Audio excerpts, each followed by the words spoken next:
बोल श्री कृष्ण भगवान की जय। आपको एकादशी की हार्दिक बधाई। आज शुक्ल माघ मास की शुक्ल पक्ष की एकादशी जया एकादशी है। तो आप जया एकादशी की कथा सुने। श्री कृष्ण भगवान बोले, हे राजन, माघ मास के शुक्ल पक्ष की एकादशी का नाम जया है। इस एकादशी के व्रत से मनुष्य भूत प्रेत पिशाच आदि की योनि से छूट जाता है। अतः इस एकादशी के व्रत को विधि पूर्वक करना चाहिए। हे राजन, मैं एक पौराणिक कथा कहता हूँ। एक समय इंद्र स्वर्गलोक में राज्य करता था। वहाँ अमृत पार कर नंदन वन में अप्सराओं के साथ आनंद पूर्वक क्रीड़ा करता था। स्वेच्छा से अप्सराओं को नचाने लगा। उस जगह गंधर्व गान कर रहे थे। वहाँ गंधर्वों में प्रसिद्ध पुष्पदत्त तथा उसकी लड़की चित्सेन की स्तुति मलिन आदि सब थे।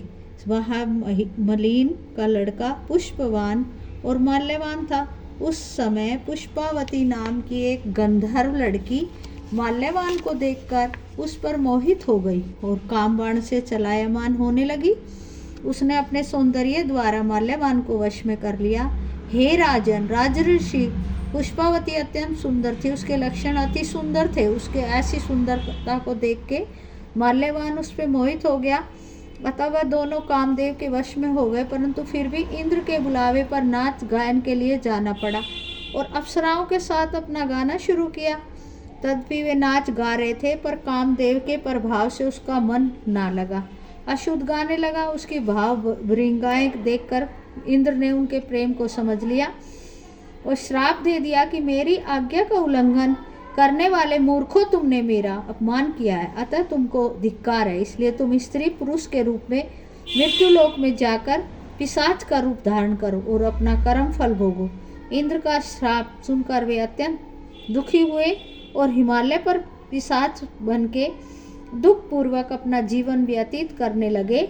हे गंध रस स्पर्श आदि कुछ भी ज्ञान नहीं। उस जगह महान दुख मिल रहे थे। रात दिन में एक क्षण भी निद्रा नहीं आती। उस स्थान पे बहुत ज़्यादा सर्दी थी।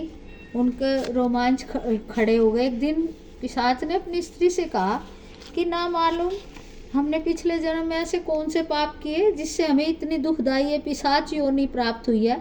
पिशाच योनि से नरक के दुख को सहना उत्तम है। उसी तरह अनेक विचार करते हुए जीवन बिताने लगे। देव योग से एक दिन माघ मास के शुक्ल पक्ष की जया नामक एकादशी आई। उस दिन इन्होंने कुछ भी भोजन नहीं किया, ना कोई पाप कर्म किया। उस दिन फल फूल खाकर दिन व्यतीत किया और महान दुख के साथ पीपल के पेड़ के नीचे बैठ गए। उस समय सूर्य नारायण अस्ताचल को चल रहे थे। रात्रि में इन दोनों ने एक दूसरे से सटकर बड़ी कठिनाई से काटी। दूसरे दिन सुबह होते ही भगवान के प्रभाव से इनकी पिशाच देह जो थी वो छूट गई और बहुत सुंदर देह धारण की, सुंदर वस्त्राभूषण से अलंकृत होकर स्वर्गलोक को चले गए। उस समय आकाश में देवतागण तथा गंधर्व उनकी स्तुति करने लगे। नागलोक में जाकर उन दोनों ने देवराज इंद्र को प्रणाम किया। इंद्र को भी इनका अपने प्रथम रूप से देखकर महान आश्चर्य हुआ।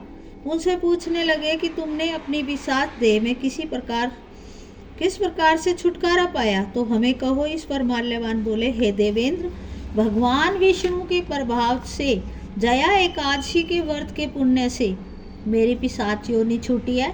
इंद्र बोले, हे माल्यवान, एकादशी व्रत करने से तथा विष्णु के प्रभाव से तुम पिशाच देह छोड़कर पवित्र हो गए हो।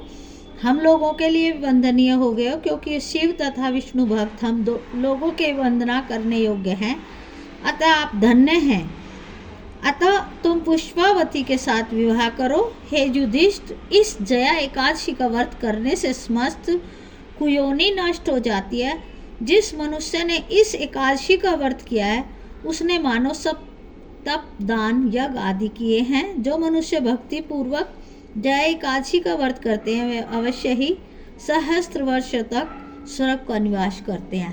बोल काशी माता की जय। ओम नमो भगवते वासुदेवाय नमः। श्री कृष्ण भगवान की जय।